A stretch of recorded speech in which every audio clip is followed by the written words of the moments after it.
चलिए हम आपके साथ एक दिलचस्प खेल खेलते हैं। खेल का नाम है केबीबीसी, कौन बनेगा बुनियादी चैंपियन। मैं आपसे 3 सवाल पूछूंगा। हर सवाल के 4 ऑप्शंस भी होंगे। आइए देखते हैं आपकी सोच प्रकृति की बनावट से कितनी मिलती है। आपका पहला सवाल है, यदि 100% हवा में से 21% निकाल दी जाए तो कितने प्रतिशत हवा हमारे जीने के लिए बचेगी। आपके ऑप्शंस हैं ए 79, बी 19, सी 0 या डी 9। जवाब ए बिल्कुल गलत। हवा की बनावट में 21% ही ऑक्सीजन होती है। अगर हवा की बनावट में से ये 21% ऑक्सीजन निकल जाए तो फिर वो हवा हमारे किस काम की रहेगी। आपका दूसरा सवाल है, हमारे शरीर में 100 - 70 क्या है। आपके ऑप्शंस हैं ए 30, बी 3, सी 33 या डी 0। आपका जवाब 30 होता है तो वो गलत होगा। सही उत्तर है 0। हमारे शरीर में 70% पानी होता है। यदि इस पानी को शरीर से निकाल दिया जाए तो हम जिंदा नहीं रह सकते, यानी 0। आपका आखिरी सवाल, निर्माण के क्षेत्र में इस्तेमाल होने वाली चीजों में 100 - 7 का क्या मतलब है। जवाब ए 93, बी 3, सी 0 या डी 33। आपका जवाब 93 गलत है, क्योंकि निर्माण के क्षेत्र में कंक्रीट मिक्स में वजन के हिसाब से 100 में से 7 हिस्सा सीमेंट का होता है। यदि आप उसमें से सीमेंट निकाल लो तो फिर पता है क्या होगा, आपका ढांचा टिक नहीं पाएगा, वो गिर जाएगा, यानी 0 हो जाएगा।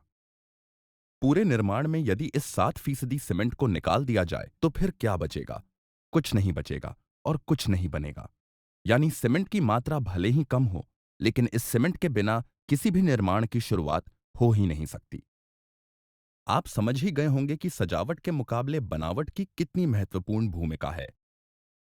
फिर भी 10 में से 7 लोग घर का निर्माण करते समय बुनियादी चीजों को छोड़ सजावटी चीजों पर ज्यादा ध्यान देते हैं। Tile, kitchen fittings, bathroom fittings, एक एक चीज चुन चुन कर लाते हैं, लेकिन अक्सर बुनियादी चीजों की क्वालिटी और उनके सही उपयोग में कॉम्प्रोमाइज किया जाता है। परिणाम, लीकिंग छत और क्रैक वाली दीवार, फिर कॉन्ट्रैक्टर से झगड़े और दोष देना। फिर क्यों लोग बुनियादी चीजों में कॉम्प्रोमाइज करते हैं? क्या ये चीजें महंगी होती हैं? बिल्कुल नहीं। मान लीजिए आपको अपने घर में बढ़िया से बढ़िया टाइल्स लगवानी है, तो आपका बजट 50,000 से बढ़ भी सकता है। जैसे जैसे टाइल्स की क्वालिटी बढ़ती जाएगी, आपका बजट ऊपर होता जाएगा। वहीं दूसरी तरफ आपके कंस्ट्रक्शन में उम्दा क्वालिटी का सीमेंट जोड़ दिया जाए तो आपके बजट में कितना फर्क पड़ेगा। आपको उम्दा क्वालिटी सीमेंट के लिए कितने और पैसे खर्च करने पड़ेंगे। अरे ये क्या, उम्दा क्वालिटी सीमेंट की हर बोरी पर आपको सिर्फ 10 रुपए ज्यादा खर्च करने होंगे और मामूली सीमेंट के मुकाबले उम्दा क्वालिटी सीमेंट का इस्तेमाल करके आप 5,000 रुपए की अतिरिक्त लागत में मजबूती की गारंटी यकीनन पा सकते हैं। यानी कि जहां आप इतना पैसा महंगी टाइल्स, अच्छे पेंट्स और ऐसी ही सजावटी सामान पर खर्च कर देते हैं, वहीं थोड़े और पैसे डालकर आप बेहतरीन सीमेंट, स्टील और कंक्रीट का इस्तेमाल करके अपने घर की नींव से लेकर शिखर तक को स्ट्रॉन्ग बना सकते हैं।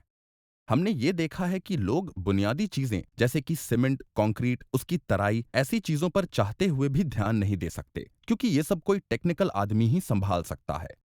अंबुजा ने खास इस काम के लिए 300 से भी अधिक एक्सपर्ट इंजीनियर लगाए हैं। देखते हैं अंबुजा का इंजीनियर आपको मजबूत और लीक प्रूफ छत देने का काम कैसे आसान कर देता है। अच्छी सीमेंट अच्छी तरह यूज करें और छत की अच्छी तराई करें तो छत मजबूत और लीक प्रूफ बनती है, बिना वाटर प्रूफिंग के। अच्छी सीमेंट क्या होती है? सीमेंट की ताकत उससे कितनी सिलिकेट जेल बनती है उसके ऊपर निर्भर करती है। नॉर्मल सीमेंट से लगभग 65 से 70% सिलिकेट जेल बनती है।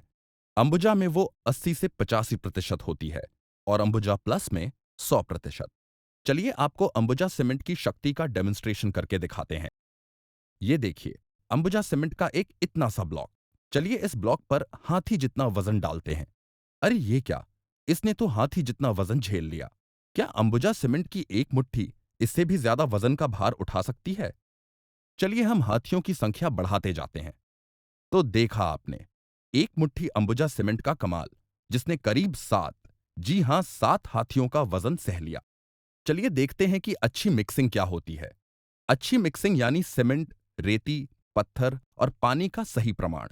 लगभग सभी जगह ये अंदाज से किया जाता है, कोई साइंटिफिक मेथड यूज नहीं होता। ये साइंस सिर्फ बड़े बड़े प्रोजेक्ट्स में ही यूज होती है। अंबुजा के इंजीनियरों ने एक ऐसा मेथड डेवलप किया है जो बड़े प्रोजेक्ट्स में इस्तेमाल होने वाली मिक्सिंग की साइंस आपकी साइट पर ले आता है। इसको हम IMP कहते हैं। अब रही तराई की बात। अच्छी तराई यानी क्या? अच्छी तराई यानी छत की ढलाई के तुरंत बाद 7 दिन तक उस पर पानी जमा करके रखना, लगातार 7 दिन तक। ऐसा करने से छत के अंदर का पानी भाप बनकर उड़ नहीं जाता और छत पूरी तरह पक जाती है। लेकिन 10 में से 9 जगह ऐसा पानी दिया नहीं जाता और फिर छत में क्रैक्स आते हैं, वो कमजोर हो जाती है। अंबुजा के इंजीनियरों ने सिंपल सा हल निकाला है। अगर तराई करने का मतलब अंदर के पानी को रोकना ही है, तो चलो उसके ऊपर एक स्पेशल टाइप की प्लास्टिक शीट बिछा देते हैं। ऐसी स्पेशल चादरें उन्होंने डेवलप की हैं। वो इतनी असरकारक हैं कि छत में ना तो क्रैक आते हैं, ना लीकेज और ना तो वाटरप्रूफिंग डालने की जरूरत। तो आपकी बड़ी समस्या का एक सिंपल सा हल अब मौजूद है। अंबुजा का इंजीनियर, मजबूत और लीक प्रूफ घर यानी अंबुजा सीमेंट।